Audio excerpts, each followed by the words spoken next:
Welcome back to day 6 of the World Under-24 Ultimate Championships. It's the bronze medal match between Australia and Canada. Australia playing their semi-final earlier today against Japan and going down in a tight one. And on the other side of the bracket, Canada matching up against the US in their semi-final. Both teams looking to rebound strong and get themselves a medal. I'm Max Stenstrom. And I'm Tamara Davis, and we're your commentary team today. It's really exciting to see these two teams match up against each other. Fantastic game last time they saw each other. Yeah, it was indeed. I believe the Canadians managing to get out to a 15-8 victory. I know the Aussies will be keen to do a little bit better than that this time. Absolutely. I saw them doing their semi-final earlier today, looking super fired up, and these guys have been keen and on the field for a while doing their warm-up, looking really positive. Yeah, one of the challenges, as I'm sure you know, Tam, is bouncing back after what would have been an absolutely devastating loss this morning for both teams. Really. Yeah. And it begins with Canada with the first pull and Australia receiving. The disc will be picked up on this near sideline as Australia operating out of a horizontal stack as it moves across the field to De Hollander. De Hollander immediately reaching long for Dawson. Trans underneath it, but Dawson able to pull that one down and finds Robertson in the back of the end zone. That was a lovely quick point by the Australians, opening their account quickly and efficiently, showing no signs of pressure or slowness out of the gates. Yeah, that looked nice and smooth. You can probably tell, for those watching online, that the wind is blowing from the camera's left to the right. That pull didn't go as far as you might expect. That's because there's a pretty good gale going on. You can see from the wind rustling the shirts of the players out there. The Fremantle Doctor, as it is affectionately known to the locals, in full effect. I was able to have a chat to some of the Australian coaches before this match about any tweaks that they'd made following their first match up against this Canadian mixed outfit. And they said they felt that they had an advantage in the women's side of their roster, and they'd be looking to exploit that in one-on-one defense, and then on the other side of the disc, when they had the disc, working it through those women, taking advantage of what they felt like was an athletic and skill advantage.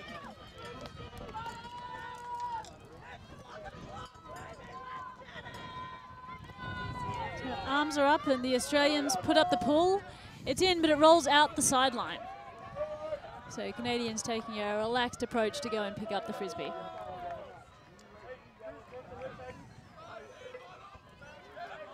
Frank Wang is starting with the disc. The Australians have opted for a bit of a zone defense to kick things off. Immediately swinging out to Hill. Oh, and into space, that's a misfire by the Canadians. Australians get a chance. An opportunity to go upwind. I know we've said this a number of times on these streams, but every point upwind can be incredibly valuable. They're almost worth double. As Grange throws a jump ball, and Suzuki, the captain, underneath it, safe as houses, and she immediately fires to the end zone and finds Lipari. And that's a great effort by the Bottles. They get their break, and they jump out to a 2-0 lead. An efficient start by the Blue Bottles. It's nothing against Canada though. They're going to fire up again when that kind of thing happens to them. Canada just steps up to the plate and takes it on. Great start for Australia though. Indeed they do. And we just saw the Australian coaching staff with the signal above their heads for 4 women. Part of their strategy to take advantage of their advantage in that part of their team will be to increase the number of women on the field, obviously. Mm-hmm. One of the brilliant things about this sport is the ability for men and women to play together in the highest levels of competition. There aren't many other sports that have that as a feature, that feature co-ed at the top ends and echelons of the sport, but Ultimate is unique in that way.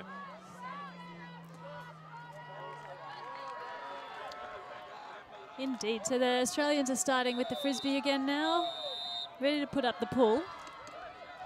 downwind pull. Expect it to go a fair distance.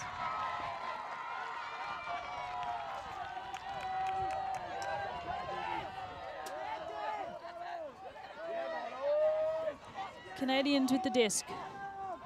Quickly to McClear. Bit of a zone D by the Australians.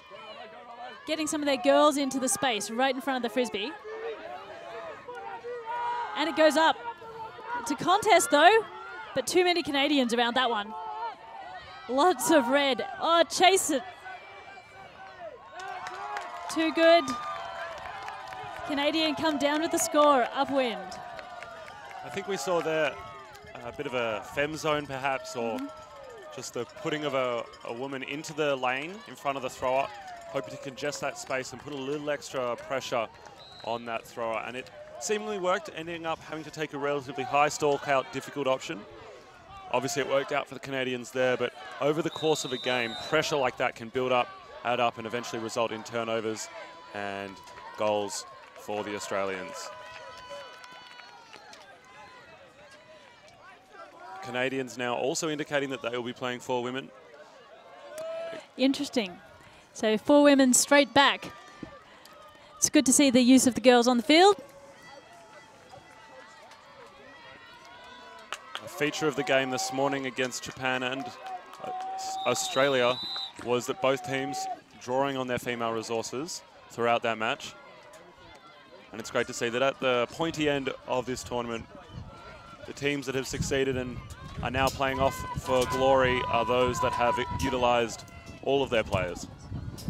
As that ball sails out the back of the end zone, carried by the wind, just a few inches too far, and it will be walked up by the Australians to the brick mark. If a pull does land out of bounds on the full, the offensive team has the option to either take it from where it crossed the sideline or from the brick mark, which is in the middle of the field, which is what they opt to do now. Immediately, Suzuki looking long. It's going to float. Oh, almost a chance for a second bid by the Australians, but that was up into a huge crowd. Wang doing the initiation there and then getting a dump pass as well. And it goes up. Big chase on. There's some speed, but chasing a downwind disc is difficult. It is indeed. Throwing a downwind throw with touch so that it floats out in front. One of the hardest things to do as the thrower, and you saw there the Canadians not quite up to the task on that shot. Yeah, it's funny. A lot of people like downwind, but sometimes the upwind is easy because you can float those discs in front of people and have them run on really comfortably. Yeah, in conditions like this, there really isn't any easy direction. Both teams struggling as Francis has the disc on the far sideline.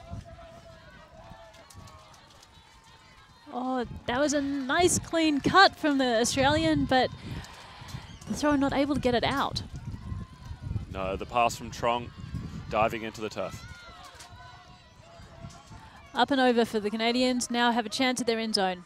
Just about 10 metres out. And they put it up, but that is all the way up onto the hill. Beyond the field, the main rule of Frisbee, make sure you keep it in.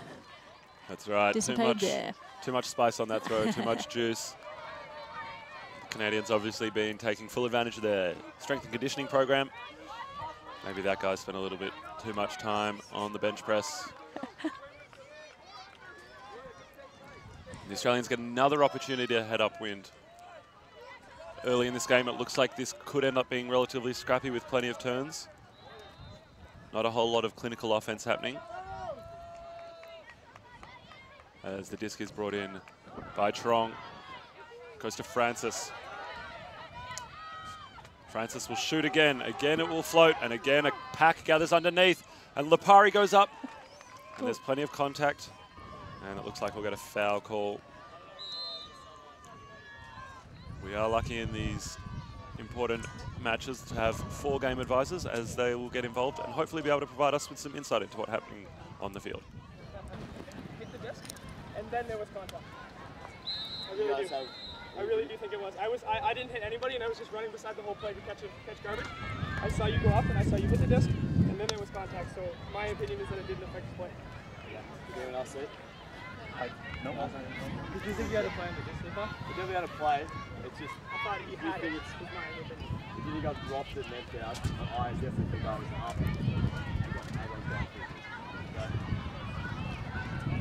So you got to revise this? I'm quite sure, but we'll go to the revise this.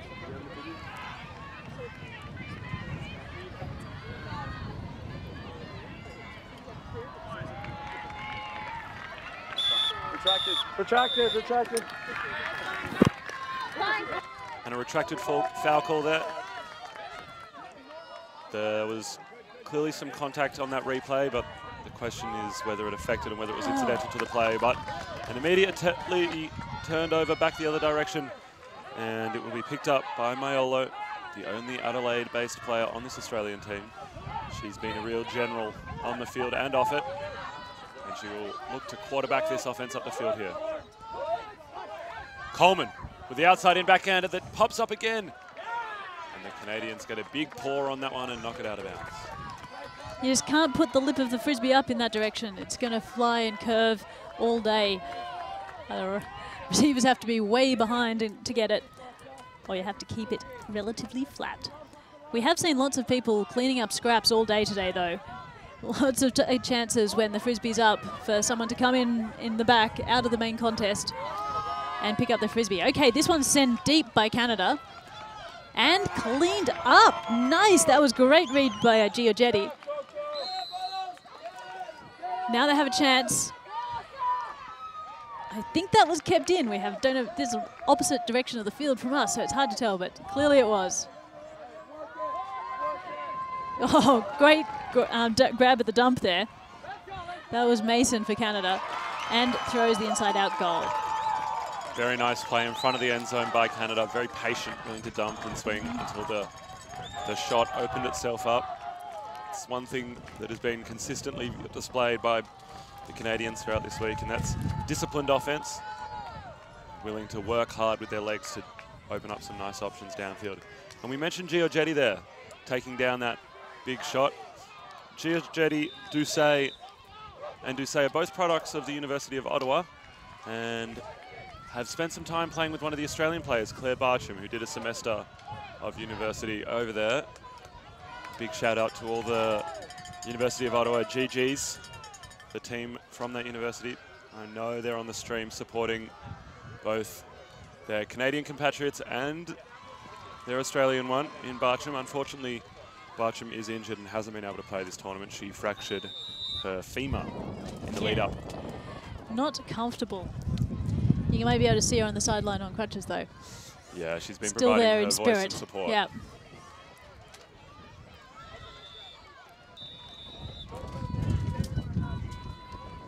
And the big pull comes up.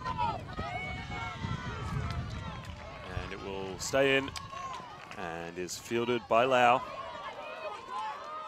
The Australians isolating captain Mark Wee in the lane. He has a number of players going downfield, and he reaches now. Tran and Dawson in the area. Dawson's behind. That was a great D and superior read by the Canadians, who went back in that direction that the wind is blowing the frisbee. But now there's a call. Unclear what the call is. Retracted foul, I believe, on the throw. That was a retracted foul, thanks to Ruben, our game advisor. Game advisors have been doing a great job all week long, providing their perspective on incidents, reflecting calls, making our lives a lot easier in the commentary booth, and also providing clarification on what the technicalities of the rule state. Oh, great D by the Australian. Oh, but it's been called a strip. Mark Wee, the captain, getting involved there. Immediately gestures that he's going to contest it straight away. Perhaps the adrenaline running through his veins after that one. As we get another look at it.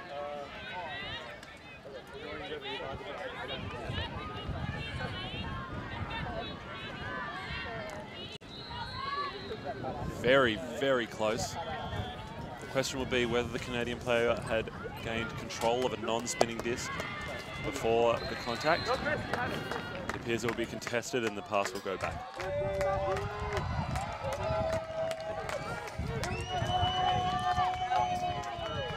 So Canadian Tremblay Jonkers with the frisbee there, and it's short.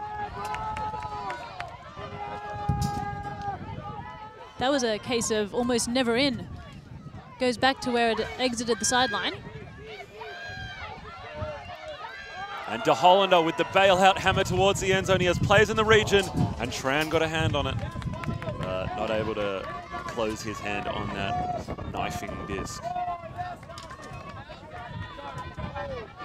That is a pretty pass. Oh, but there's a violation. Again, I'm not entirely sure what that was. Looks like there may have been a foul in the play away from the frisbee. That was a really pretty pass down the line, a bit of an inside out, just leading pass floated up into the wind. It looks like the call may have been retracted. Clearly the throwers are starting to adapt to these conditions, and we saw a much better throw just there, not popping up as the throws into the wind have before, but finding her target.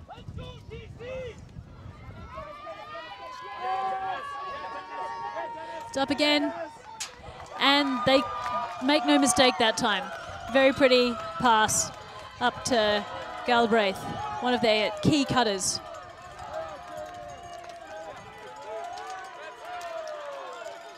And that takes it to 2-1. Oh, sorry, apologies, 2-3 to the Canadians. And we'll head down to Katie Locke on the sideline for some information.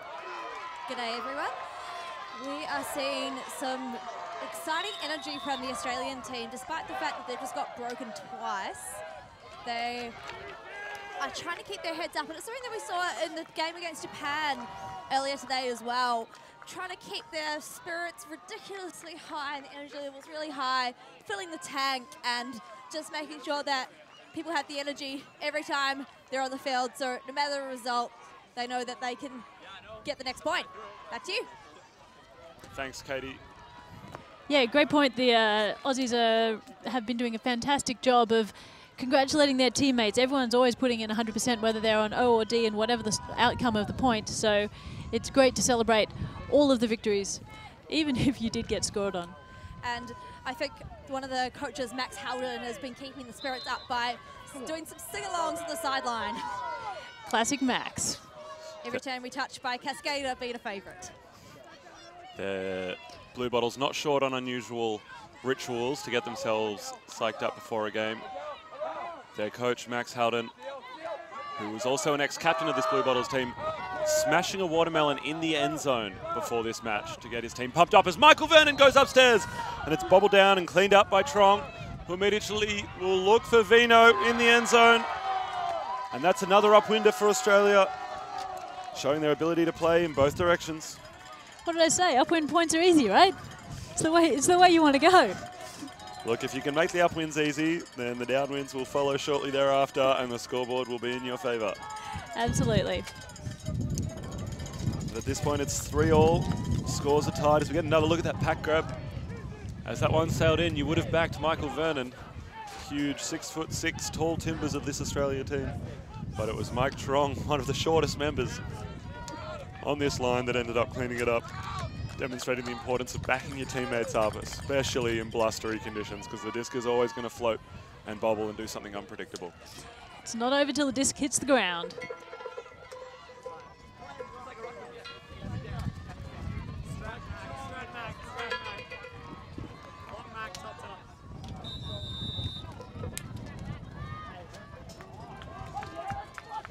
So the times between points are timed in these competitions, so you only have a limited amount of time. You'll hear a whistle when the offense needs to be ready and have their hand up, and another couple of whistles when the defense needs to be ready and have their hand up.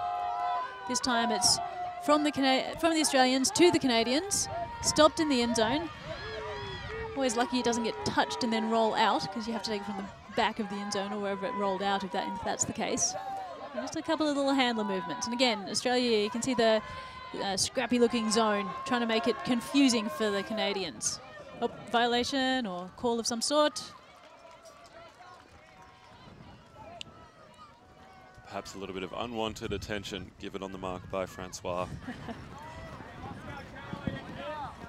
He's been playing this mark role in their zone regularly, known for his hustle and bustle. I'm going to contest that because I thought I had the around space and I threw it and you had contacted me. So. I feel like the contact was before you got back there. Okay. So first he came to find the space and then stepped through. So it sounds like she's contesting. Okay, cool. Simple, looks So like this a is coming back? contested foul. If it's contested, the disc will go back over there. So Daisy Lynn gets the frisbee back. Looks like there was just a bit of push. There was actually the defense called a foul on the offense in this case.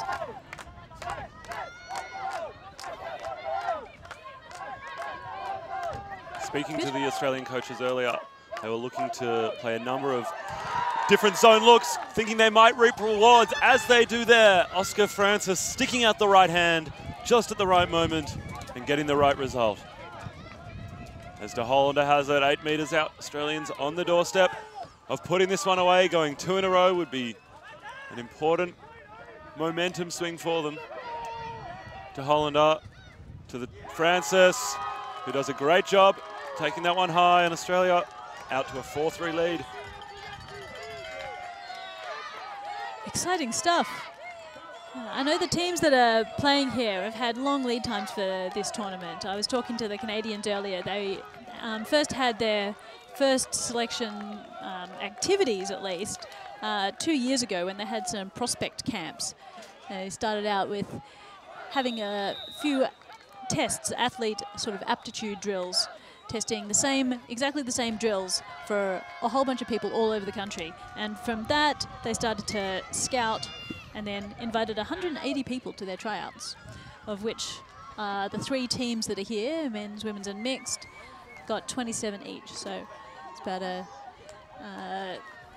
quite a big squad, actually.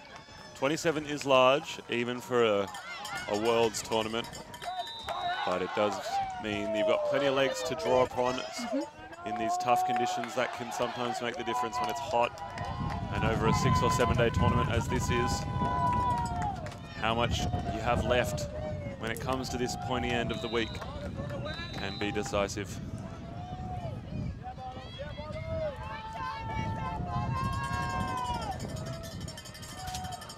The big pool coming up. It hovers, but lands out. Players on the sideline, leaving the disc 3 metres from the sideline, as they're required to do.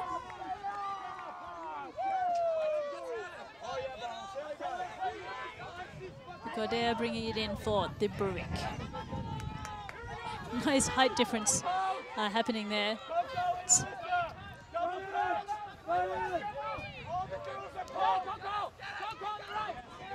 Safe play, recycling it until you see the opportunities, and there's a nice big cut through the middle. Mason with the frisbee, another one, nice through the middle, shoe. It's up, bit of desperation throw, and the Australians get it. Yeah, that fem zone paying off for them, putting a lot of pressure on the Canadians, forcing them to play through their women, which apparently they had looked reluctant to do earlier, according to the Australian scouting report. And it's worked for them there. They've got the disc into the hands of Michael Lau. He's been playing an important hand the role for them. So that's where they want the disc. And he goes to Tran. Tran, based out of Sydney, as we have a pick call downfield.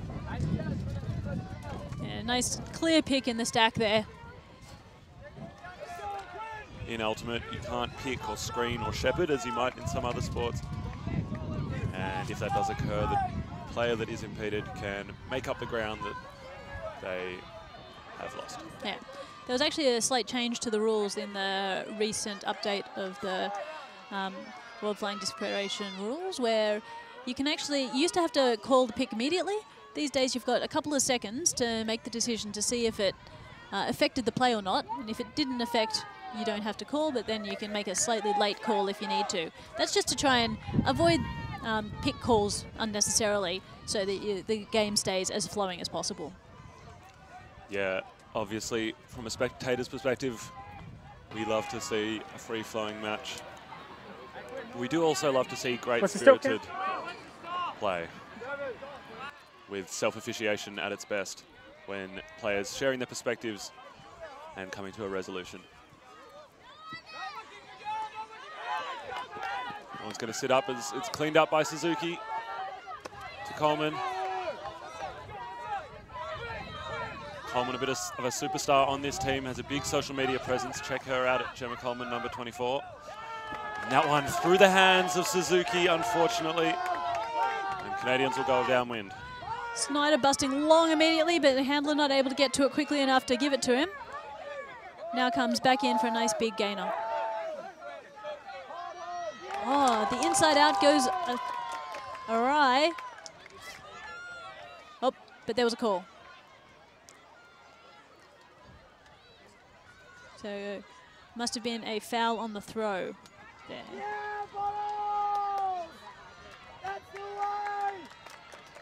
Oh, no, retracted. Turnover, Australians with frisbee. Another opportunity to head upwind as Australia sets up in a diagonal stack. This is the flavour of the month in Australian Ultimate. Or at least in my experience, a lot of teams have picked it up in the last period of time, finding that it can help them get off the sideline, as now this one floats up and it's pulled down by the Canadians. Immediate motion, oh, and contest, but back to Snyder. Very decisive jump and catch in the end zone. And that will level the scores at 4 apiece. Game on. Canadians were doing a great job at keeping the Australians trapped on the sideline there. It looked like the Australians started to panic a bit. That pass across field was for lack of better options, really. There was not a lot available for the thrower to get it to. No, the Canadian athleticism on defense, putting a lot of pressure on the Aussies, making it tough for them to even get a simple under. You can see what the result is. Jump balls and difficult throws. Yeah, you know you're playing well against a team when the team starts to panic and really doesn't feel like they can get those easy throws out as in the handler positions. And you could see the Aussies there getting frustrated because of exactly that. Yeah.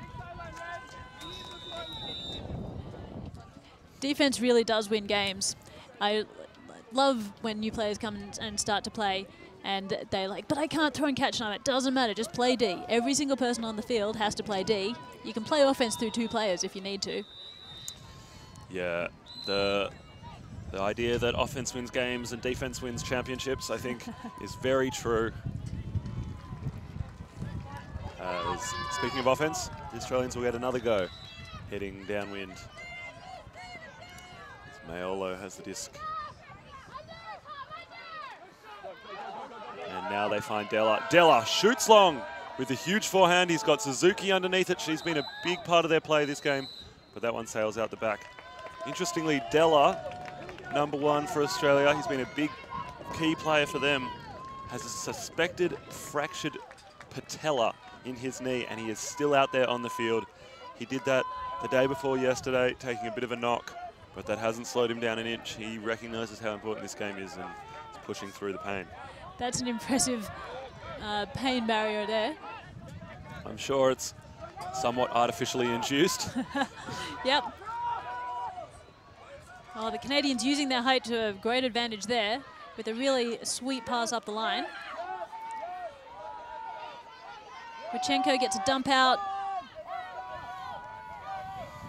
Great cover by the Australians, slowing them down, not giving them their first option here.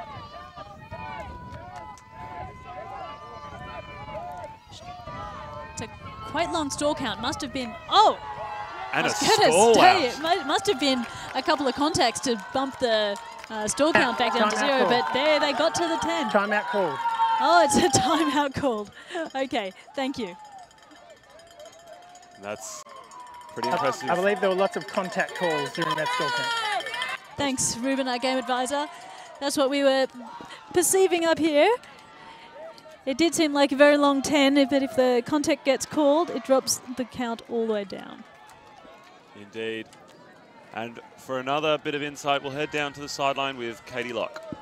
Hello everyone. I've had the pleasure of commentating the Canadian women's teams a couple of times this week, and something I noticed that they did was often calling timeouts right in front of the end zone, which according to Max Hallidan's real fake stats, 4 out of 5 times that you call a timeout in front of an end zone, it results in a turnover. But the Canadian women's team has been quite successful at actually converting those timeouts in front of the end zone into a goal. So let's see if the mixed team can take a page out of their book.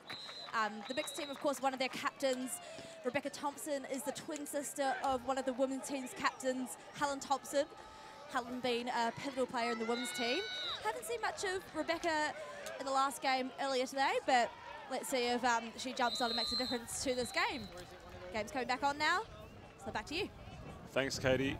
And the Canadians about 3 or 4 metres out with the disc in their hands. They're in a prime spot to score the upwinder with big Tom Della on the mark. He'll be going crazy. He's an ex-triathlete, so he's no stranger to hard work over long periods of time. Maybe that was that Max Hallidan fake stack. 4 out of 5 get turned over after a timeout near the end zone. Oh! Through the hands of Thomas Della. That could be crucial. This one pops up again. And the Canadians tear it out of the skies. Well read. Taken down by Tremblay. He's been a bit of a demon in the airs so far this game. He's been pulling down grabs left, right and centre, both offensively and defensively. It'll be interesting to see whether Australia can find an answer for him. Maybe put some of their tall timber on him. Rob de Hollander perhaps, or Michael Vernon, both powerful in the sky. It's interesting how the draws in the different divisions are working at this tournament. Today we have 2 bronze medal matches. We have the mixed right now, followed by the men's coming up next. And the men's is going to be between Italy and the USA. Italy and Australia. Oh, sorry, what am I talking about? I'm talking about the final is Italy and USA. It's Germany, Australia in the bronze medal match coming up. But the women are still in the pool play because they're doing a full round robin through the whole pool. And so they're just playing their final games right now to try and decide who makes it in to the semi-final. They go from pool play to semi-finals. They do indeed. I'm not sure if we can bring you updates from some of those games, perhaps. We'll do our best to provide some scores when they're available. And just like that, I can tell you that Canada are leading Colombia 5-2 currently, which I think will be a crucial one for determining matchups in those semi-finals. And Australia leads Germany 5-1. That's in the women's. Back to the mixed. The pool is up. Australia receiving. And it appears they will raise one hand above their head, indicating the brick. And Australia set up in a T-stack. This has been a favoured structure for them on offense, and it will give Dawson and Wee plenty of space to work. But neither of them able to find the opening that they would like that time. And Australians will continue to dump if they can. And that one past Wee, and the Canadians now just a few metres out from the end zone, and they will capitalise. Too far out in front of the bidding players. Perhaps there'll be a bit of a discussion. Double layout, offense, defense. High fives, low fives. Everyone saying great bid, turnover. Yeah, no call on that. Both players putting their bodies on the line, but happy with the outcome in the end. Australia get a second chance, and they'll look to take it as Carolee Coote heads deep, one of the fastest players on this Australian team. She was an absolute menace in Australian Nationals this year. Nigh on unguardable when she's on. And again, the Canadian defense really putting a lot of pressure on the Australians right near their own end zone. Super advantageous turnover for them. And it's a dump, swing, score. Classic drill that lots of people play. That's the way you do it. Absolutely clinical. Straight out of the textbook. Canadians extend their lead to 6-4, out to 2. As so often happens in these upwind downwinders, you get the upwinder and it allows you to get the downwinder immediately following. Every upwind break almost worth double, as we say. Yeah, well, that was 3 in a row for the Canadians, so it's a good little string.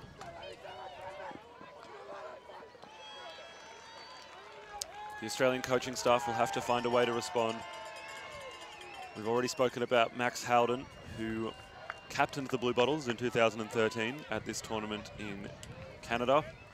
But Anson Chung, the head coach, also very experienced coach in his own right, including coaching the Blue Bottles in 2015 to a silver medal in London. This is also probably a perfect opportunity to extend a big shout out to the Spud Shed Fresh Food Market.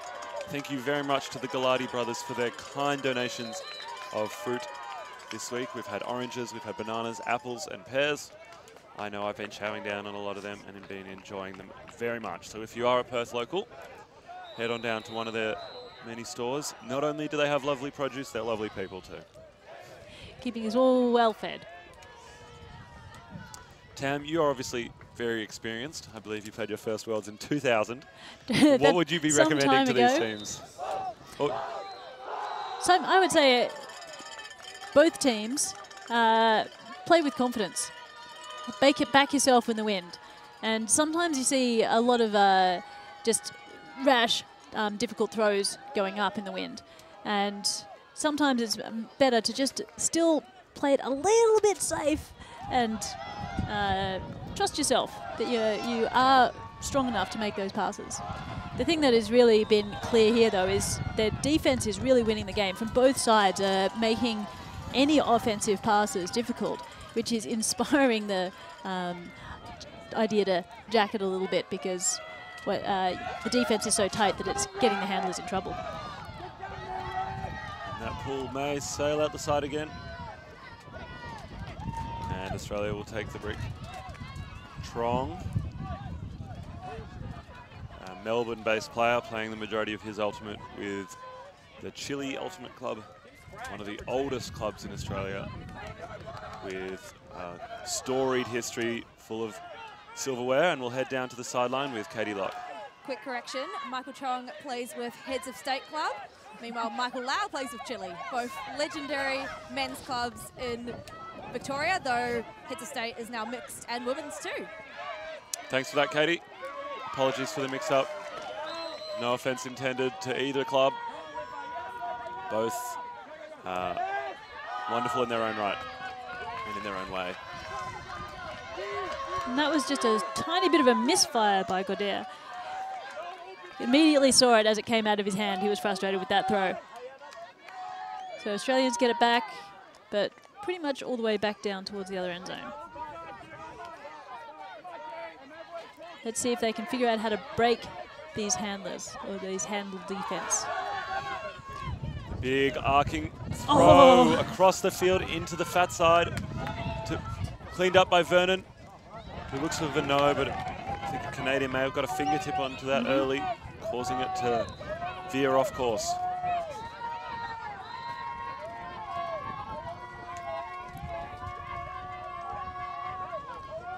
Again, great defense by the Australians there, taking a few passes, a few seconds to try and get anything happening.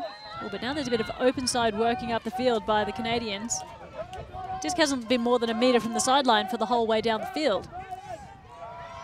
And that was well jumped in. Another score by Tremblay Jonkas.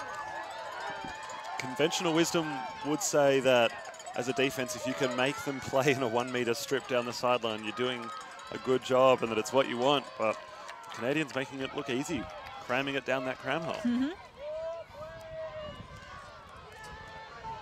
Australians missed out on a really good opportunity there. They had the opportunity to score, weren't able to capitalise. Yeah, heading downwind, you've got to take those opportunities because we've seen how difficult the upwinders are. If you're not putting in your downwinders, it's trouble. And maybe just a few hung heads on the Blue Bottles. And I know that something that they've been working on throughout this week at improving is playing a full 100 minutes. Obviously, you can't get away with, at a tournament of this elite level, of only playing a half game or taking the foot off the gas at any point. You've really got to go the full length. In the semi-final earlier today, they were down by a few at this sort of stage against the USA. And then they came back to, I think, score 3 in a row. So definitely not riding off the blue bottles at this stage. As the disc finds its way into the hands of their main handlers now. Francois wide open for the swing, and he'll get it. Immediately fakes the big, but ends up finding De Hollander underneath. De Hollander recently named Male Player of the Year, and that throw is going to get caught in the wind. There are players underneath it, but the red-shirted Canadians will pull it down. Oh, big swing there on defense, getting pretty close. Oh, and De Hollander regathering. Bit of redemption for him there after his wayward huck. Oh no! But another one that goes just too high up in the wind. Canadians get it back. We've got their captain, Daisy Lynn, now walking to the frisbee, ready to pick it up. It's just a hard match D from the Australians. We've been seeing a lot of that lately after a bit of zone to start with. All the way across the field.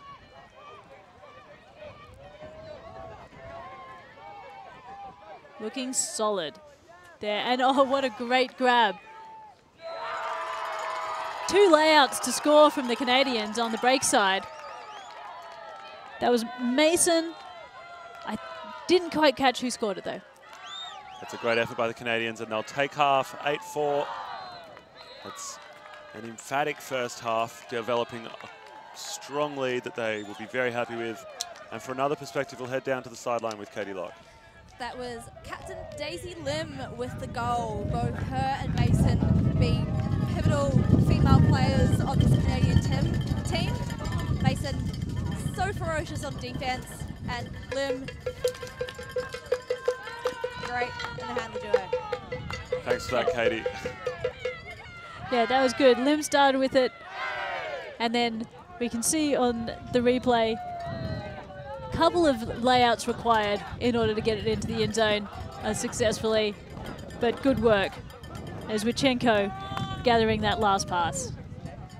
And that's halftime in this match, bronze medal match at the World Under-24 Ultimate Championships. Right now, I think we'll extend a big thank you to the folks down at City Toyota Netherlands. They've been providing support vehicles for this tournament. Much appreciated and much utilized support vehicles. A number of Toyota Hiluxes and Hi Aces, I believe. They've been serving us well, so thank you very much. Do support them if you can. Head on down and they'll sort out any automotive needs you may have.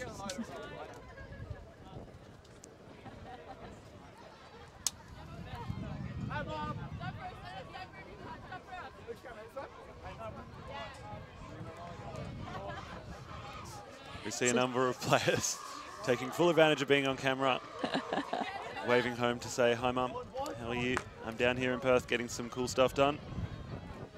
Yeah, a lot of enthusiasm and smiles on the sideline here.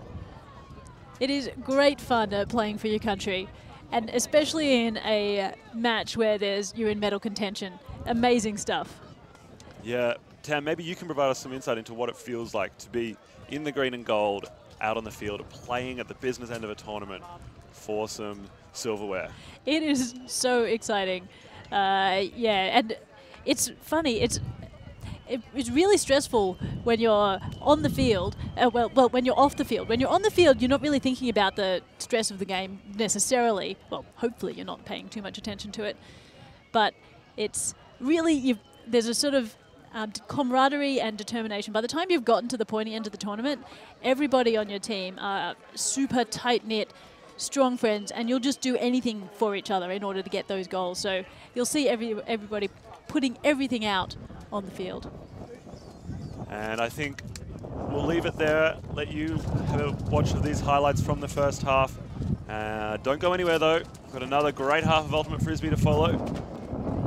I'm sure we'll see both teams work hard all the way through to the end. So stick around for the second half of the bronze medal match, the World Under-24 Ultimate Championships. Always stuck in traffic.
Vibing on myself, I can't trust fake energy. Yeah, I'm hella ill, I swear that it's my destiny. Kamikaze catching bodies, cause it kage, what you mean? Right, yeah, okay. Vibing on myself, I can't trust fake energy. Yeah, I'm hella ill, I swear that it's my destiny. Kamikaze catching bodies, cause it kage, what you mean? Right, yeah.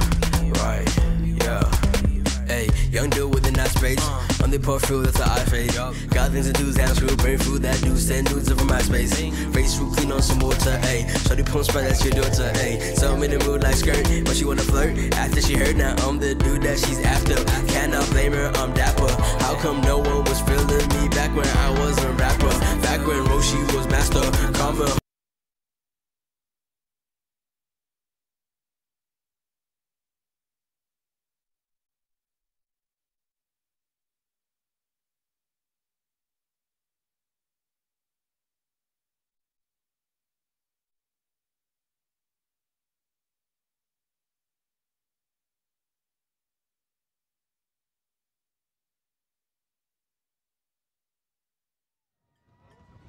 And we are back after half-time in the bronze medal match at the Under-24 World Championships. We have Canada versus Australia. Everybody's on the field getting fired up. One exciting thing about a bronze medal match that you don't get in the gold and silver match is that this one determines whether you get a medal at all. If you've made it to the, if you've won your semi, it's sort of the victory there. Like, you know you're getting a medal. So there's a bit of, it's actually a bit more relaxing in that situation. Whereas when you're here, this is determining whether you're getting on the podium, where you take home any bronzeware or not. That's very true. One of these teams will go home empty-handed, and one of them will go home with medals around their necks. So maybe this is actually a higher pressure match than the final would be. I think it can be, actually. Especially, well, if you're an underdog and you've made the final, then the pressure is really off. But if you're here when you've got the bronze medal match, it's pretty tense. Yeah, Game on. First pass keeps it in. Canada with the frisbee. Hill starts with it, has a bit of time because the defense doesn't take a while to get here, and puts it straight away. It's got that edge on it though. Too hard to gather.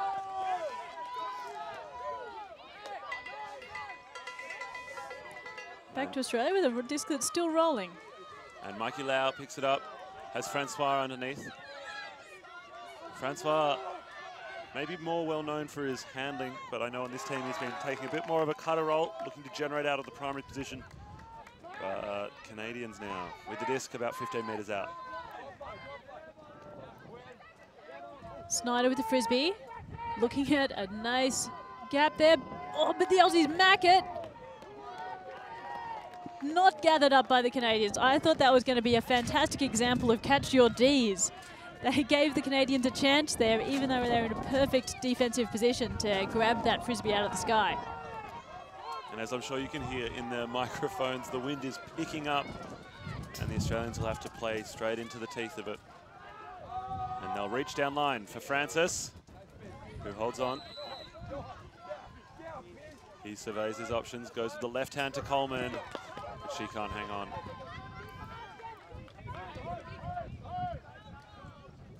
Maybe that was the roly-poly shoulder. Yeah, we have heard at halftime that she injured her shoulder just a little bit performing a roly-poly in celebration yesterday. Big inside out. Opportunities here, and just well read by the Canadians. That's a lovely throw. Yeah, that was very pretty inside out. Wichenko to gather that one down.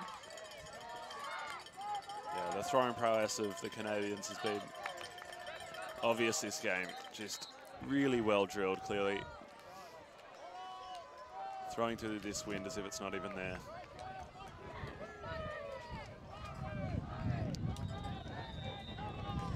You can see the game advisors on the sideline there, signaling that it's going to be 4 men in the next point. And now you see the replay of that throw.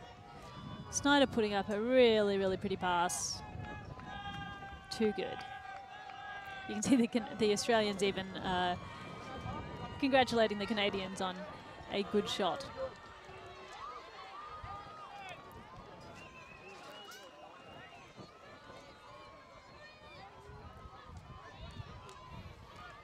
the introduction of hand signals has really helped this game when trying to make calls and communicate between teams, especially when you're with teams that aren't all the same language native speakers. Yeah, I imagine that's one of the real unique things about a tournament like this, and conducting self-officiation at these World Championship events, dealing with lots of teams that don't speak English as a first or sometimes even second language. English being the official language of Ultimate, according to the World Flying Disc Federation, as Tom Della bombs a hammer looking for Michael Vernon, but falls a little short. Two talls in the end zone there, looking for their beanstalks, but not quite making the offensive connection.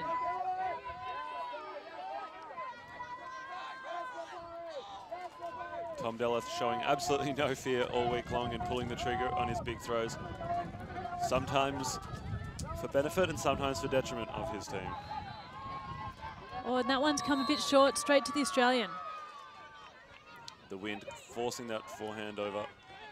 In these conditions, the key is getting as much spin as possible on the disc, as we have a pick call and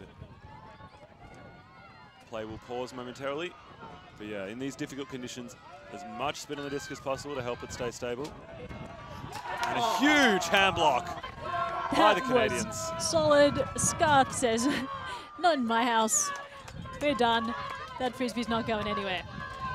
I bet that smarted a bit. Without a doubt. Sometimes when you're the thrower and you get a big hand block on you, your only consoling factor is that at least you hope it hurt. Canadians just working it up with the handlers. Oh, into the wind. The hat's off. Not happy with that throw.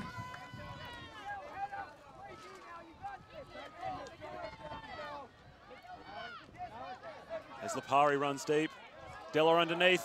Will the shot come? It does! And he gathers it up, inches off the ground. He has a player there, but he doesn't want it.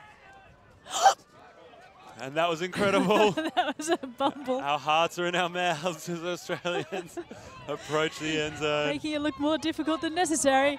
Let's see if they can work it in. And Della with the inside forehand. Done, but it's a travel. Travel on the no throw. score.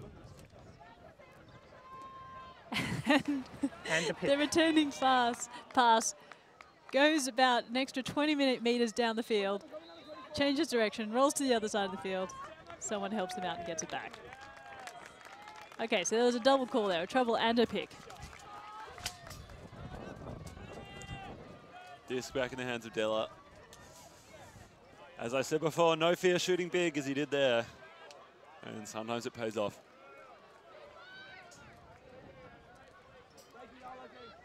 And he'll throw the scuba to Vernon. Now just 2 meters away. Not a lot happening. Goes fat side for Della. Maiolo's in the vicinity. Della pulls it down. Keeps it alive. And Emma Hayes. Does she hold on? Yes, she does. Get some hugs on the ground. Is she okay? Is that medical assistance or cheering? It's hard to tell. I think that was celebration. The coaches are very happy with that hold. And Australia pull it back to 9-5. Yeah, we were talking earlier about the fun of playing against a whole bunch of different teams from different countries. There's a lot of people here that will be their first experience of doing this, and there's language barriers. You get to meet a whole bunch of people from all over the world, and one of the really fun things is there's going to be friendships formed here that are going to go on to future tournaments. I remember the first time I played for Australia, and my captain, Sally Baston at the time, was going around and just saying hi to people from every single other team. She seemed to have friends everywhere, and I was like, how is that possible? And then after having played for several world championships and in international tournaments for a while, you end up starting to sort of know the crowd, and there's these familiar faces, and you're like, oh, I'm playing you again. I had a great matchup against you last time. It's so much fun. I'm sure that's exactly how people feel when they see you walking around a tournament these days, Tam. As the Canadians head downwind. Daisy Lynn with the frisbee, putting it high. Mark Wee. uncharacteristic misfire there. Marquis plucks that one out of the air like an apple off a tree and shoots fat side. But it's turned over in the wind and Kirsten Murray can't pull it down. Lynn picks it up. 2 female handlers down there with the Canadians. Ooh, threading the needle.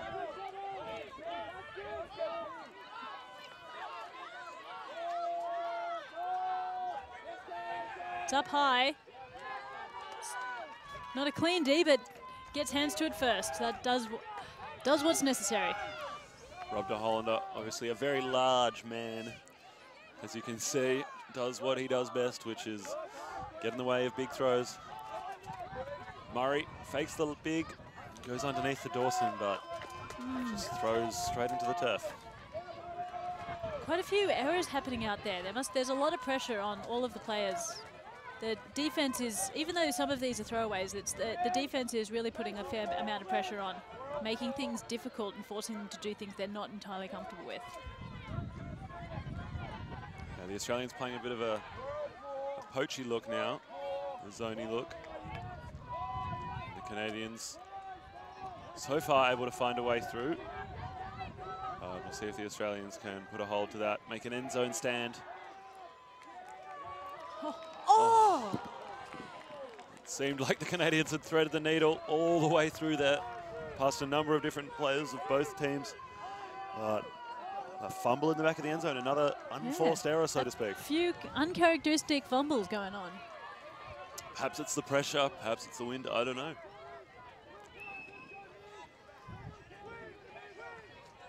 And Murray to Dawson. Dawson playing a lot of her ultimate in Canberra with F Troop, the mixed club. Big shout out to all the F Troop people watching on the stream. I know you guys are very proud of your troopers, as you call them, who are performing here. Dawson, Caitlin Grange, Maya Suzuki, the captain, Claire Bartram and Manambi Weir. Marquis with the disc. Back to Murray. And finds de Hollander wide open with the big kick spike to celebrate. Pretty much a offensive bookends there, in the sense that he put up that first huck to get the frisbee down the other end, which was beautifully gathered. Really good chase down, and does the business to get it all the way to the end zone. Good patience by the Australians there. They had to throw a couple of dump passes, get people into position, got a stack going, just kept it alive until they had a really good option, and in the end made it look pretty easy. Yeah, showing a lot of composure that maybe they were lacking earlier in the game, where they felt like they were pushing a few shots. Nice and calm around the end zone.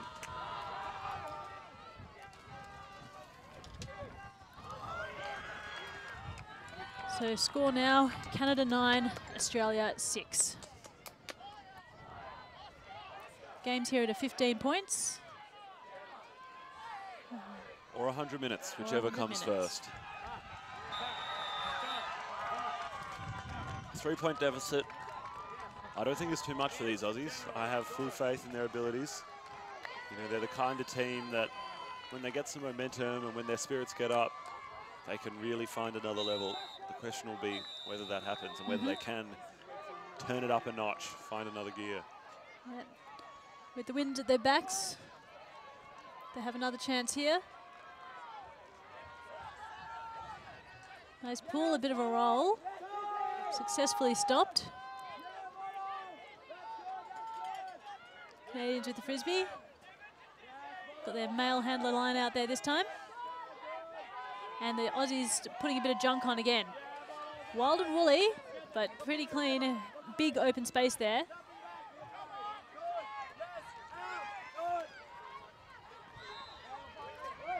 Still zone. Pretty much looks like a, ooh. That's a lovely inside-out backhand. We said before, the Canadians have got some serious throwing skills. Someone had some great vision there, that had the sewing kit out, threaded the needle. That was a pretty impressive tunnel to find in between a bunch of defenders. Visionary throw. So the Canadians immediately get one back. Again, upwind. 2 upwind scores in a row. Not a very common occurrence this weekend. That was really initiated with that big crosswind or cross-field pass. Big loopy thing, which can be a bit dangerous in the wind, but when you have a tall receiver in big open space like that, you've got a bit of time for margin of error on that throw. Yeah, and in these conditions, big tall receivers can be super valuable because so much stuff will just pop up and float and hang in the air. So having your big men out there, or big women, as the case may be, hugely valuable.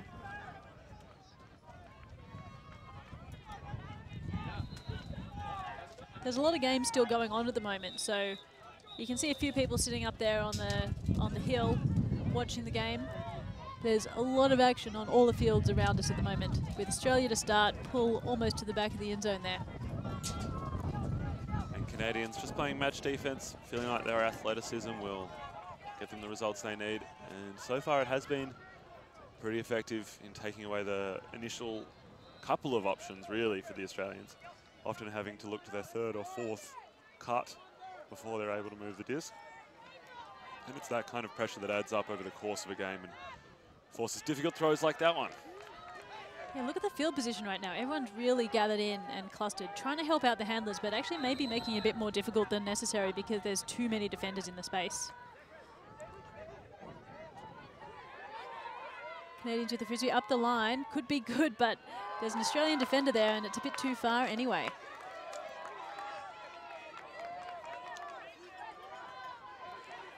One of the things I love about this sport is that you've got a whole bunch of different players on the field. When it's one of those sports that you really can play mixed really beautifully. It works extremely well with both genders on the field. And you've got talls and shorts, great throws from both genders. Yeah, and it's the teams that are able to use all those different skills and the attributes that all those players have the best. Like using the tall right there. Yeah, 6'6" Michael Vernon. You know he's going to reel those ones in pretty reliably. He's a very large human being. When you can use all those attributes and take advantage of what each player brings, then you can find some real success. And I know that's been a focus of the Blue Bottles throughout their campaign. Their first trials, I believe, were in January 2017, so almost 12 months ago. As they look deep, Mai Suzuki's underneath it. Contest, a lot more red there than gold. Simple, 4 Canadian defenders. Yeah, simple numbers game. The more people you have under it, the more likely you are to come down with it. It's amazing how maths comes into everything. Oh, that was an opportunity for a layout D from the Aussies there, but the Canadians gathered it. That, that really didn't go to anyone, but I thought that there was someone coming back up the line there, maybe making that a visionary throw, but not quite. Not quite indeed. And as you said, Suzuki almost had an opportunity for a layout bid, but if she had liked it, she would have put a bid on it. Instead, the Canadians throw somewhat wayward pass. One of those ones that if it had come off, you would have been cheering her praises, and when it doesn't, ends up looking a little bit silly. Yeah, the Canadians, the Australians looking a little bit more spread out now. Oh! Almost a Callahan opportunity for the Canadians. That really should have been a Callahan, actually. Had every opportunity to catch that. Got a full hand on it. And Francois sandwiched. Well left. And immediately looks go. deep. Suzuki, will she get it? Does not. Quite. That was a good look. She had air on her defender. It was a long way ahead there. But the disc just went a little bit too far. Yeah, I'm a big fan of Suzuki's, so I don't want to criticize her, but potentially another one where maybe a layout could have got there. But obviously, she has a better idea of how far away that disc was than we do sitting up here in the booth. Yeah. Big open space for the Canadians, using the entire field. Defense, they're not listening to us. We keep saying they should catch their Ds, but they like the MAC and give the other team an opportunity. Tam, they need us down there. We're wasted up here in the commentary booth, really. Uncontested foul on the throw. Uncontested foul on the throw, so goes back. Thanks for that, Ruben. Ruben Berger not only one of our chief game advisors at this tournament, but also the head of the WFDF Rules Subcommittee. We can go down to him for a bit of perspective on how the game's been going once this point is finished and get his idea of just overall how he feels the quality of play and the quality of self-officiation. But it's the Canadians over the top with a bladey forehand. And that one sails well out the back. This wind proving tricky. 6 and out if we're in a different sport. Yeah, the Canadians there were playing much more spread out offense than the Australians have been lately. The Australians are looking a little tiny bit cramped. I think everybody's trying to help out and coming a little bit too close to the frisbee, just making it seem crowded and giving no space for the handlers. Yeah, and at times also looking a little frantic, I think. And that's a function of the really good defense that Canada is playing, sticking really tight to their matchup. Exactly. But it feels like Australia is being forced to take their second, third, and sometimes fourth options. As Francois gets it in power position, immediately moves sideways to Trong. Back to the center. Vernon. This is looking a bit more smooth flowing now. But the Canadians still putting a lot of pressure on that defense. And Trong looks for Vernon deep. Vernon will oblige. It's a lovely throw as he runs it down and Clapp catches it on his chest. And Trong regathers.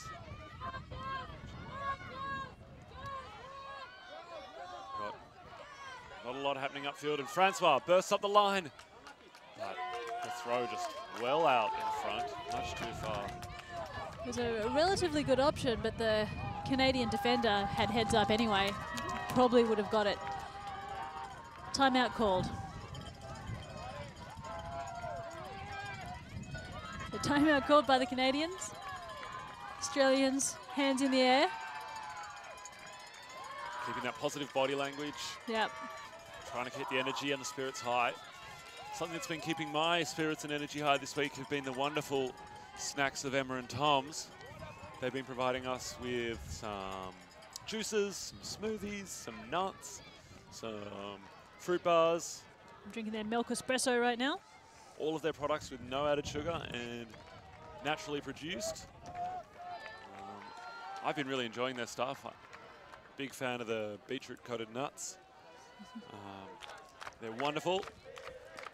Been keeping me well fueled for a whole week of commentary. So I would recommend them highly to you all. Yeah, so you can see the Australians dancing on the field there. There's the ones on the field are having a bit of an intense strategy discussion, and everybody else is making noise and keeping spirits up. It's all the teams, I think, or many of the teams at least, pay a lot of attention to sports psychology in preparation for these tournaments. How to keep up, how to keep positive, and also how to deal with the things, anything that might come up. Paying a lot of attention to controlling the things that you can control and not stressing about the things that you can't. Yeah, the tournament that's this long, 6 or 7 days, depending on how your results go, can be a bit of an emotional roller coaster for many of these teams. Tough losses, exciting wins, and throughout that all you have to maintain or attempt to maintain a really high standard of play, really consistent play. And that's obviously really difficult, so a lot of teams investing a lot of energy into that. Danny Alexander, the Australian coach of this team, has put a lot of time into building the mental fortitude and resilience of her players. So the Australians starting out on his own there. Failing to trap it on the sideline when they began, but now, ooh, wow.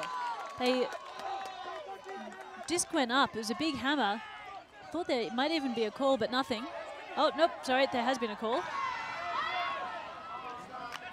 Was it foul called against the thrower? Foul called against the thrower.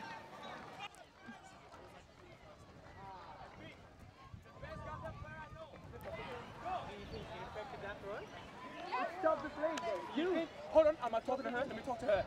Do you think it affected the play? When I put the disc up, you had hit my arm, and then it affected the throw. Do you think I hit your arm? Yeah. I call contact when you push with the frisbee No, to you get hit open my, space. when I definitely heard my arm getting hit. I felt it when I I'm going to contest. Okay. So what is the actual call? You've called a foul. I'm calling contact on the throw, and then it was a turnover, so I So retracted. defense can't call contact. Okay. They can only call a foul.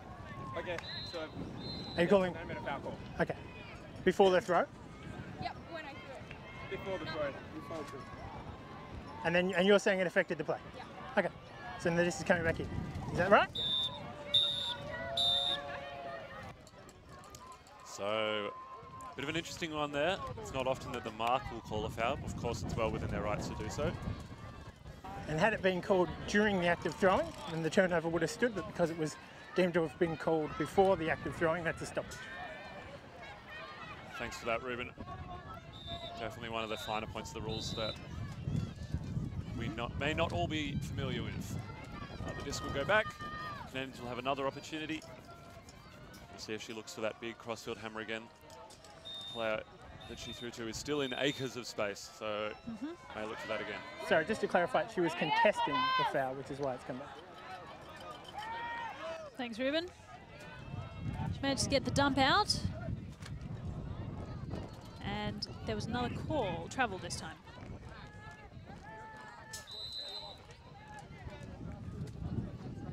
So the Australians focusing on trying to keep the disc on the sideline. Not successful as the Canadians get a pass through. So you see the mark forcing forwards here, trying to prevent the dump coming out, and the wall in front of the mark trying to prevent things that go over. Disc got over and it was perfectly catchable, but another pressure catch for the Canadians. Giorgetti couldn't quite hold on to it. Australians with the frisbee. Bit of contact on the defense there. Layout bid showing the passion and enthusiasm. Accidental collision with the receiver. And Francois does a great job of holding on to that one as he goes to turf and rips a big backhand. He's got Vino underneath. We'll have to work hard to get there, and she can't quite track it down as it bladed away from her. Okay, so the Australians look like they've transitioned to a match D. It's up. Battle of the big men. Manages to get it for the Australian defense, but it's right down the other end again. Yeah, that's an interesting option by the Canadians. Their receiver didn't have a whole lot of separation, and it feels like a bit of a choice just to say, we want this game played down that end of the field. We don't want to risk a short field turn. Yeah, when there's a game with a lot of turns, there's a couple. We were saying it's all down to maths before. It's the team that makes the greatest distance down the field will win the game. There's another maths. The team that does the fewest turnovers will also win the game. But so there's a balance of these two. One of the reasons we're getting lots of turnovers is because the teams are getting it to the other end and forcing the opposition to work all the way back again. Are we okay? Okay, I'm Are we gonna okay? go at five. I'm gonna go at five. No, you have to start it. You have to warn me at five. No, so hang on. You were turning back. Just. So had you initiated a pre-stall yourself? Nope. Had you? So in these rules, you have to actually count down from 20 to 1 to 0. Okay, go. Okay. So then you can start stalling. Zero. Yep. Thanks for that, Ruben. Many of these North American players perhaps more used to playing under the USAU rules than under the WFDF rules, and there are a few small differences, that being one of them. Yeah, so once there's a turnover, you only have a limited amount of time to go get the disc and reinitiate play. It's only 10 seconds if it's infield, but you got 20 if it's out. And that was a case where they tried to initiate a stall count, but hadn't given the appropriate warning. Francois now. He's got Trong backwards. As Trong looks deep for Vernon. Can he get there? It's out in front, and he cannot. You can feel the passion from both teams, and maybe a bit of the frustration as well in some of these contests. So I can clarify there for you quickly. Thanks. The game advisors chop to remind the offense how long they have, but if the defense want to start the stall count, they have to do the pre-stall themselves. Thanks, Ruben. When Ruben says the chop there, it's a hand signal that they do. We'll watch it next time that there's a turnover. Big huck up. Australians get in the way there. Josh Lapari doing a great job. He's a quick guy and he can make up that distance when it is created. And getting in front, maintaining his good positioning on defense.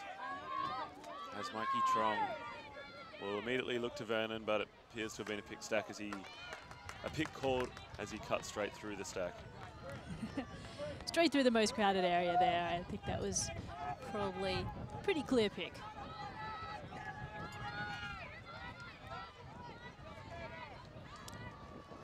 And yet another.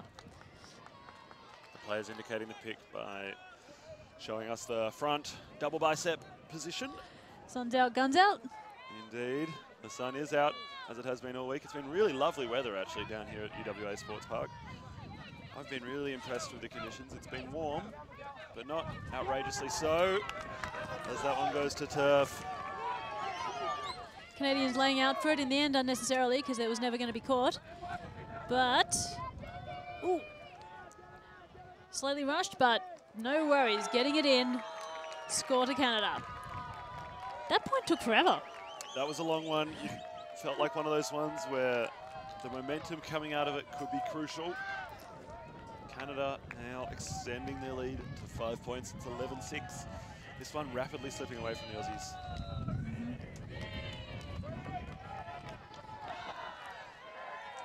I'm just not sure that the Australians have much of an answer for the athleticism and the depth of throwing that the Canadians seem to possess. Their 27-person roster potentially also coming into play.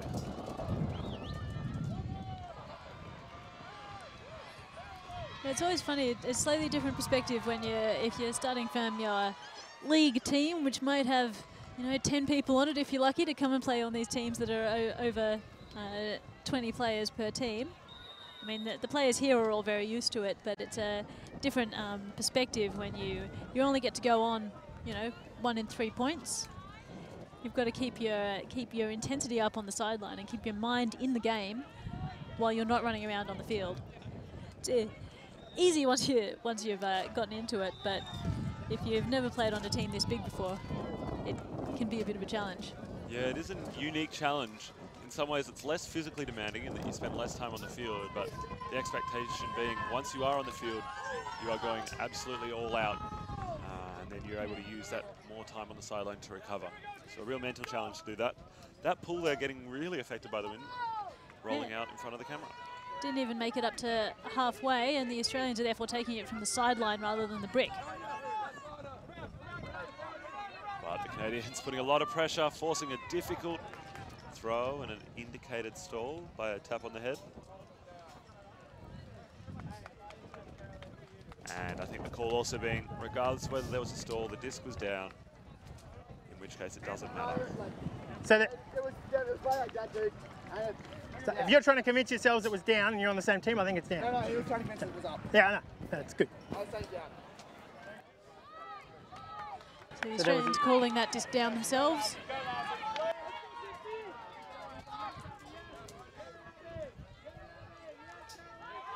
Slightly wayward disc up. Didn't quite regather.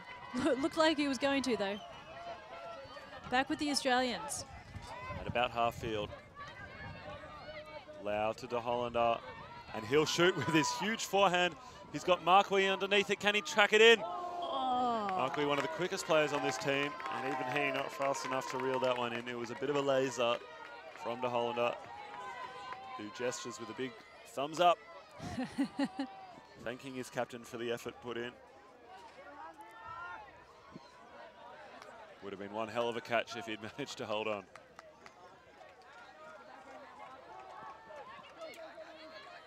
Canadians with the frisbee. Someone busting along immediately, and now a follow-up, but the Australian defenders nice and fast, but too good. The Canadians read it really well. There's Lund. Oh, the Hollander with a D. Nice poach block by De Hollander. Read the play like a book. Knew where that pass was going before the thrower had thrown it. Been to the library. Got his big frame in front of it. He's got Dawson going deep, but chooses not to shoot this time as Tran bobbles that one into the turf. Just bounces out when he hit the ground. Oh, looks like there's an injury.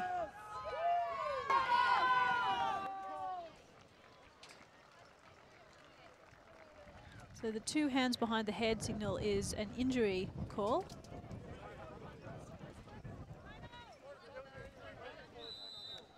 It appears like there was an injury call before the pass to the player who called the timeout. Australians will take the substitution. Injury called before the timeout call. What?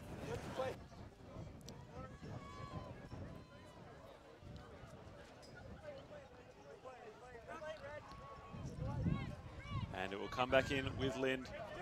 I imagine something very similar will occur again. There's a violation. People.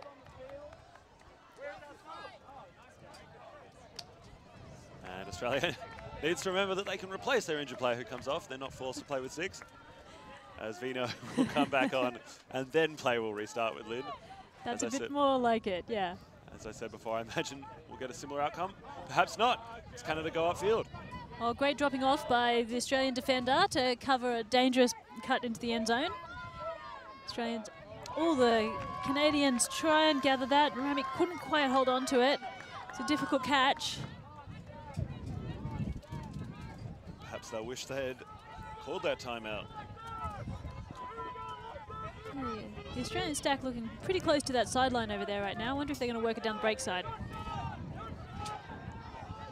As Mikey Lau shoots, but well far out in front of Marquis, who had already initiated his cut back under one of those classic miscues that end up looking pretty silly.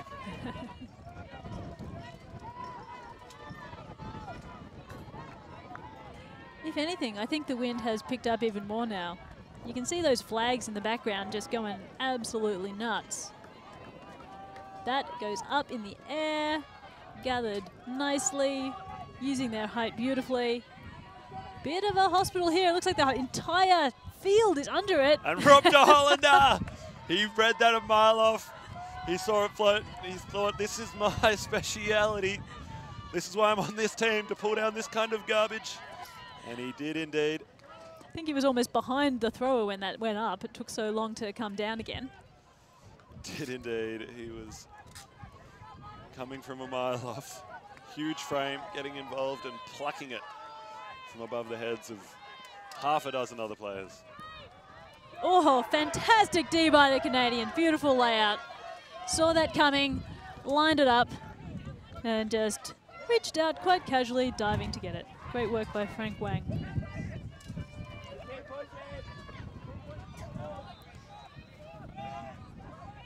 McAleer starting with the frisbee. Immediately does the safe thing, getting it out into the middle of the field, going for excellent position rather than jamming it down the sideline. Regathering and opportunity back. Oh, but too far. It was looking good. He managed to get the breakout to an open player in the end zone who now calls an injury. That's Tremblay-Joncas coming off there, injured, being replaced by Snyder. Tremblay-Joncas has played a big part of this Canadian team, acting as one of their big men. We'll see whether Snyder can fill his big shoes. And Australia will take the opportunity to sub, taking off big Rob De Hollander and putting on Tom Della. Yeah, it's often wise in a long point if one team subs, put another fresh player on for your team as well. Take the opportunity to keep as many fresh legs on the field. See whether Della could inject a little bit of extra fire, a little bit of extra juice into this offense for the Australians. My guess would be that as soon as he gets it, he'll look to send it long, but he won't need to because Lau will first. But that's well out in front of any intended receiver. Tran, a good 15 yards from that one when it hit the turf. Again, he'd already turned around to cut back in when the throw went up.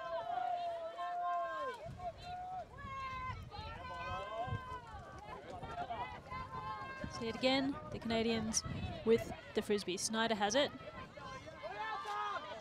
Nice stump cut there. getting some ground up the line. Big swing, wide open player there. Someone had poached off to defend a more dangerous player downfield. And it goes up. It's going to float again, but there's mostly Canadians underneath it. But great work for Australia getting the defense. Yeah, Dennis Tran doing a good job. That was the kind of pass that a defender loves to see go up. Plenty of opportunity to get involved, as he did there. Brought back in by Tom Della. He'll go across the field to Vino, who goes to Tran. Tran will unleash one. He's got Dawson and Della in the vicinity. And Della working his guts out to get involved, but the throw turned over in this wind and was angling away from him, accelerating. Needed a bit of inside out on that one to be able to chase that one down. Interestingly, the Australians in there, when playing against match D there, not playing without a dump. The dump always comes from the stack at the moment. Canadian Frisbee. Straight up mark from the Australians. Bit of a bid in the end zone. Putting the pressure on, but not really challenging that Frisbee. It's crazy arms defense.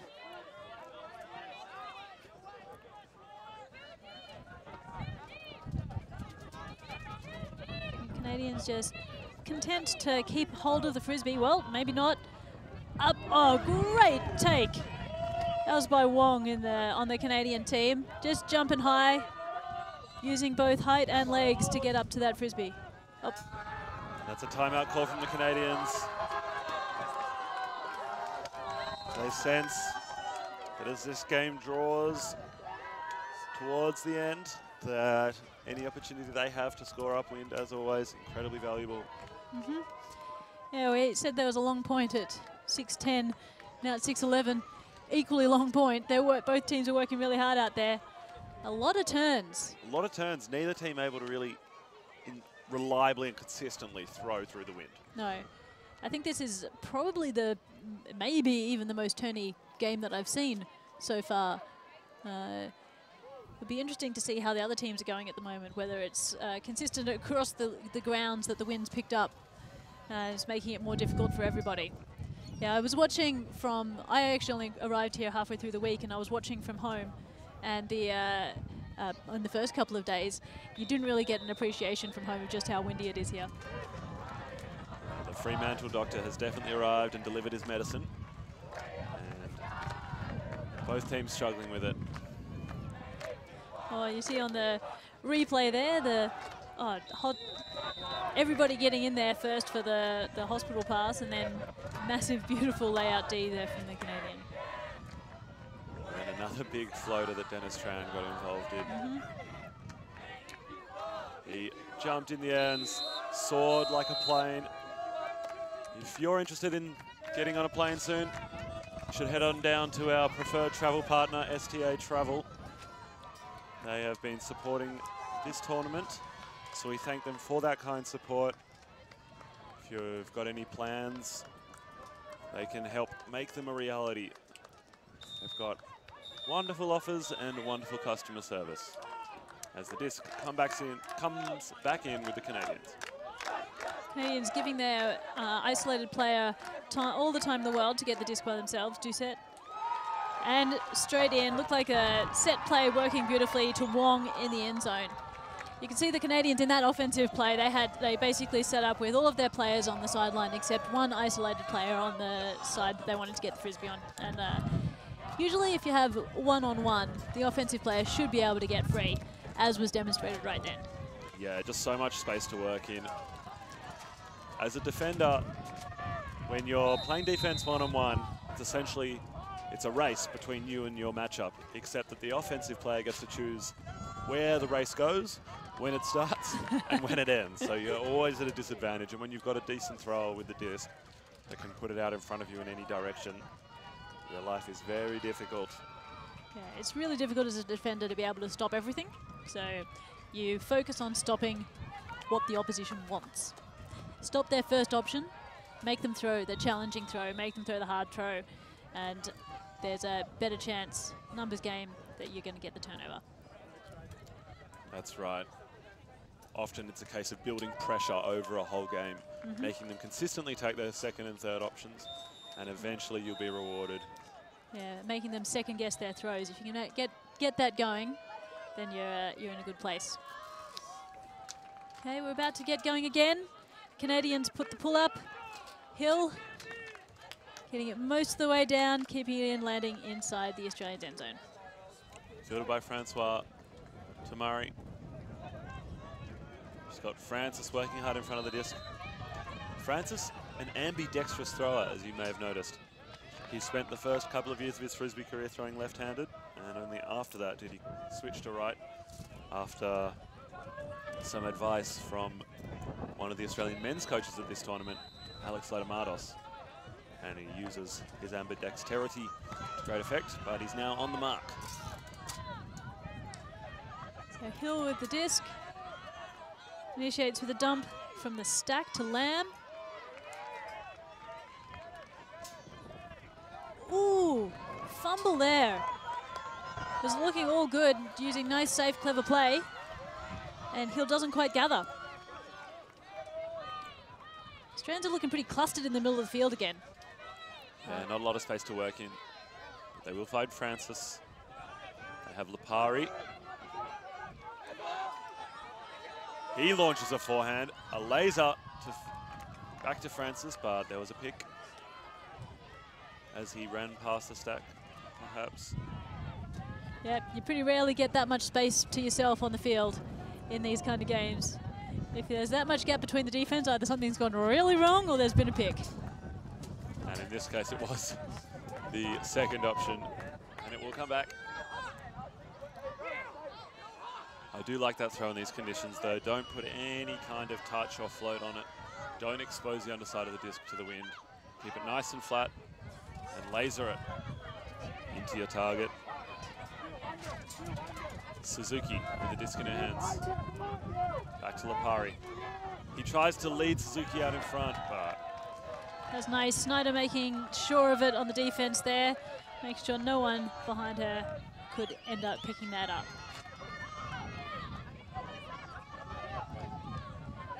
Hill starts with it. Canadians clear out, leaving space in the middle for people to come back under.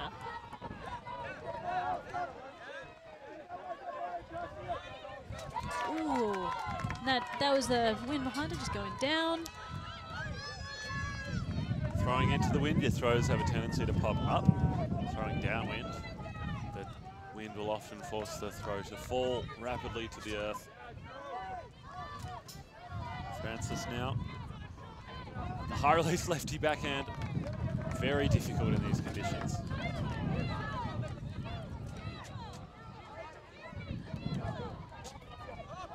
Up and over. You can't teach tall, but that was a little bit too tall.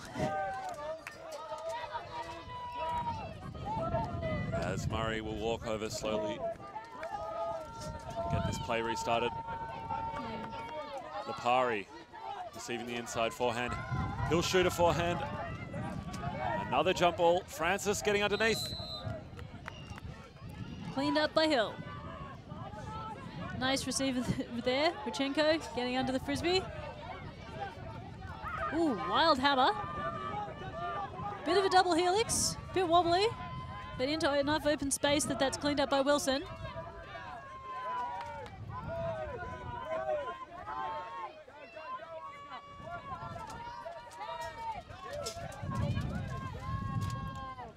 Absolute laser beam.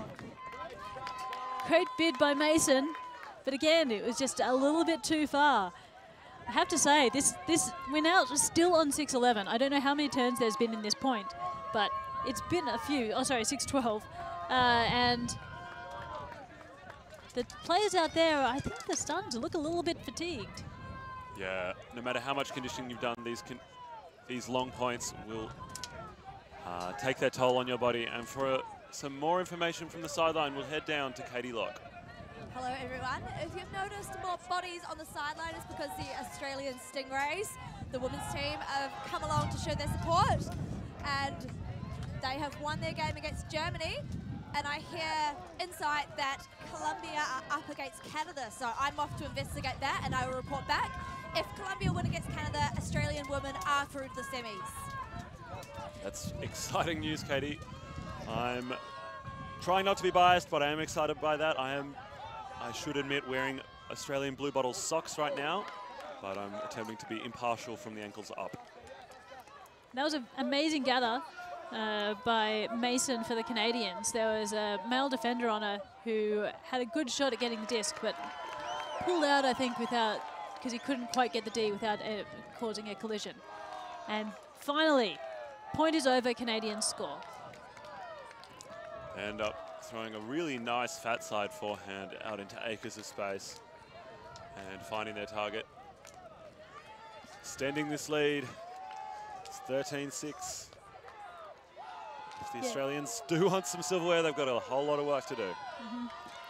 Yeah, so in the other divisions, the women that we were talking about before have a full round robin, and there's an interesting three-way going on, a potential three-way anyway, for the 3rd, 4th, 5th place, which is a big deal because they go straight to semis. So if you end up losing that three-way, you're out. So it's Colombia, Japan, and Australia fighting it out for that 3rd and 4th place. So now it's all up to that final game. The Stingrays, the Australian women's team, beating Japan earlier in the week and then going down to Colombia means that we do end up with some interesting results, and points difference and things like that could be involved. Yeah, so if Colombia wins their 3rd straight out, and then you have Japan and Australia for the next 2 spots, and since Australia won that game, Australia gets in. If Colombia loses, then they get to, they will end up being 4th, and in the three-way it goes Japan, Colombia, Australia. Back to Katie. Not sure we can hear you. Is that better? That's better. Awesome. I have confirmation from the Colombia-Canada game that Colombia up 12-8. There was just a score. I'm unsure what team that was to, but either way, Colombia have at least a 3-point lead, which is looking promising. For Australia, anyway. Okay, Yes, so we're back to this game. Timeout looks like it's concluded. The Canadians are ready to go, and the Australians are just getting themselves on the line. It was fun watching at the very beginning of this game, actually. The Stingrays, the Australian women's team, were playing on the field right beside us. And so we had both of the Australian teams warming up in adjacent end zones. And there was a lot of green and gold. They did a whole round of high fives between the two teams before they got it started. It's really lovely that these big delegations of teams, so you've got multiple teams from one country, get around each other and support each other when they can. I know it means a lot to the players. In my world's experience, it was always really great to have your supporters on the sideline, your comrades in the other teams. Helped you find a little bit of extra energy when the going got tough, as I'm sure it is for the Aussies now. The disc in the hands of Sophie Bell. Speaking of, she played juniors in 2010 in Heilbronn, Germany, when I played with the men, and she was one of those supporters on the sidelines helping us find that extra bit of energy. De Hollander with the disc. With the high release backhand to the fat side of the field. Finds Bell! And that's a goal. That was really positive, strong-looking offense from the Australians there. Much Really was improved one of on the their last nicest couple of points. points. Yeah. Some of the cleanest offense we've seen in a good little while in this game. Australia just stringing some passes together, taking the open options when they were there, and then shooting to the end zone.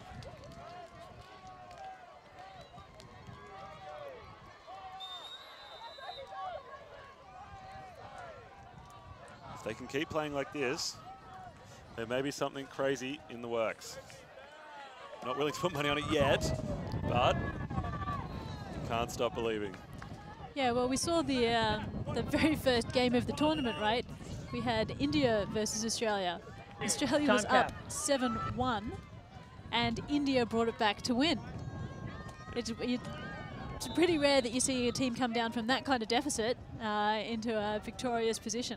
Really showing that it's never over until it's over. Never over till it's over. And we did just hear there from Rubenberg that time cap has gone, which means we will finish this point, add 1 to the highest score and play to that, which means if Canada put this one in the end zone, then it'll be a game to 15, and if Australia put this one in the end zone, it will be a game to 14. I like the fact that you always have to win by scoring the last goal. Time cap doesn't end the game for anyone until the winning goal is scored. Okay, Canada with the frisbee.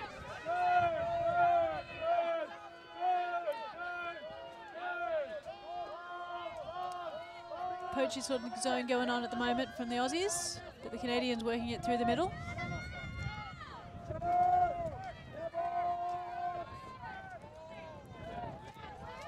They're just breaking straight through this cup. More broken cups than a cheap Greek wedding. The Canadians make quick work of that Australian zone.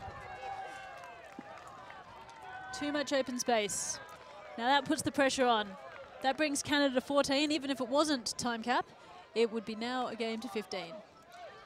That's right, and in the words of the legendary Australian Dingoes captain Mike Neild, it's got to be now. If the Bottles want to win some silverware, if they want to come away victorious in this match, they're going to have to string together 8 straight points without a break. It's got to be now and it's got to be good. Canada's looking in a strong position right now, you have to say. And the indication comes up that it will be 4 men. The Canadians getting psyched about something as their line is called and their players get on the field.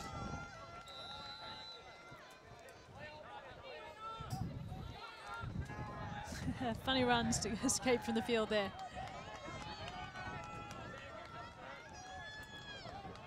Okay. Clutch time here. Game point in the bronze medal match.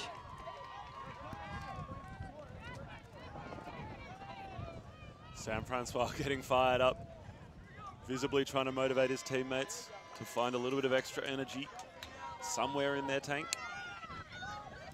Again, quite a short pull. Makes it just past halfway, but then rolls back again.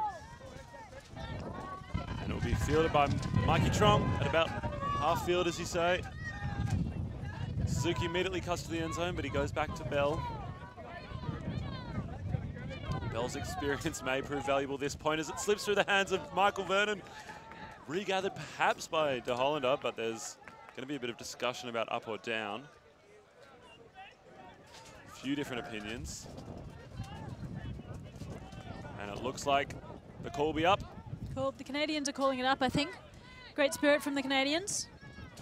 And De Hollander looking for his options downfield. Finds Trong. Fakes one way, fakes the other. Goes the backhand to Francois in front of the bidding defender. Australians not willing to give up yet. It's 14-8. There is life yet.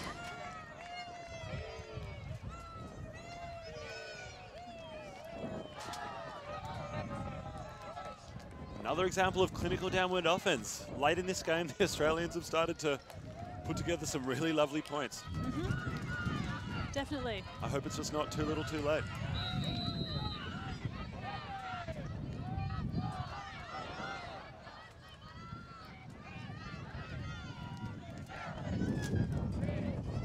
See what Anson Chung, Max Howden, Danny Alexander and Chloe McDonald have in the bag, the Australian coaching staff, as they've got some tricks left to play. If they have anything left, it's time to whip it out now. The Canadians looking determined in their end zone now for their downwind point. I think Canada's looking particularly determined here. Not all the Canadian teams made it into the semis. One of the Canadian teams got knocked out. Judging by what I can see on the far field, the Stingrays, the Australian women celebrating, indicating that most likely Colombia have won their matchup, which means the Stingrays have booked themselves a ticket to the semi-finals on the women's division. We will try and get some confirmation on that one from our sideline reporter, but in the meantime, things look positive for the Aussies in that division. But we've got a bit more play in this one first in the mixed. As Australians on defense, Canadians on offense.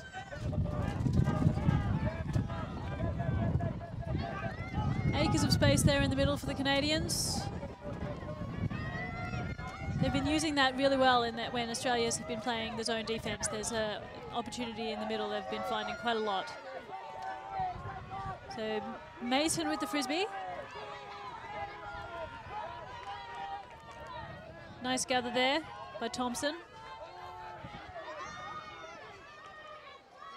So Jetty get today working through the females as the handlers here. There's a totally unmarked player who gets the disc now, and Coleman on the mark. Bit of bump and grind. Oh, great regather. That was really good heads-up offense by the Canadians. Gio Jetty doing the business, getting that frisbee off the ground. And that's the game. That's it. 15-8 to the Canadians. The Dirty Gold will be in their possession shortly as they win this bronze medal matchup. The Blue Bottles devastated by that one. That's a tough loss as you see Mark Wee, the captain, crumple to the ground in disappointment. They will console themselves, but that one's in the history books. Done. Congratulations to Canada. That was a really high level performance by them, particularly their defense. It really made it really difficult for the Australians to get anything, especially on those initiation points right at the beginning of the game, or right at the beginning where the Australians started with the handling. And I reckon the defense won that game. Yeah, without a doubt. I think they just showed just a little bit more ability to play in these tricky conditions, and their athleticism on defense, as we see that final goal again, was consistently just putting so much pressure on the Aussies on O. The teams, of course, celebrating their victory now as they huddle up before they shake hands and congratulate each other. I think it's a really great thing that even at this incredibly elite level where the stakes are so high, both teams will always gather in a spirit circle and congratulate each other on their performances in these matches. Yeah, it really is an excellent way to finish the game.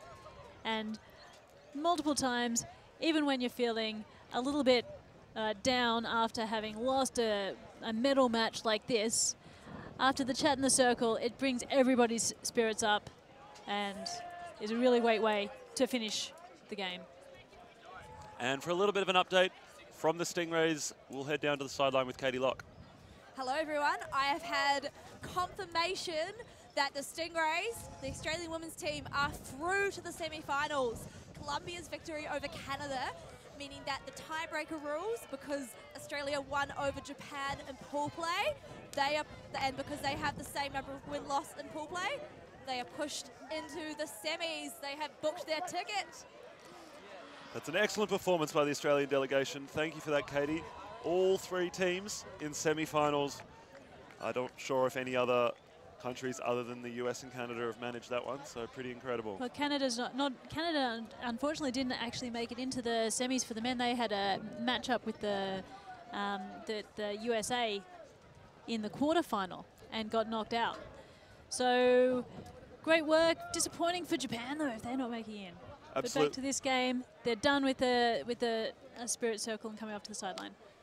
Just confirmation that Australia will be playing Canada in their semi-final.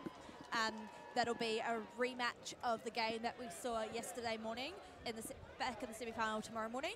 That also means that USA and Colombia face off in the other women's semi-final. Just thought I'd relay that information for any Australian or Canadian viewers watching. You'll get another Australia versus Canada game tomorrow. Great, thanks for that, Katie. And that was all she wrote in this match. It's been 15-8 to Canada against Australia. They've come away the victors. Australia not successful. I hope everybody has enjoyed this here. There's another match about to start, another bronze medal match in the men's division. Indeed there is. As we look back at some of the highlights from this game, some pivotal moments. There was a lot of long shots. Not all of them connected, but when they did, they were pretty impressive, and often pack grabs, as we see there. all in all, the Canadians getting the better of the Australians in a lot of these jump balls, unfortunately.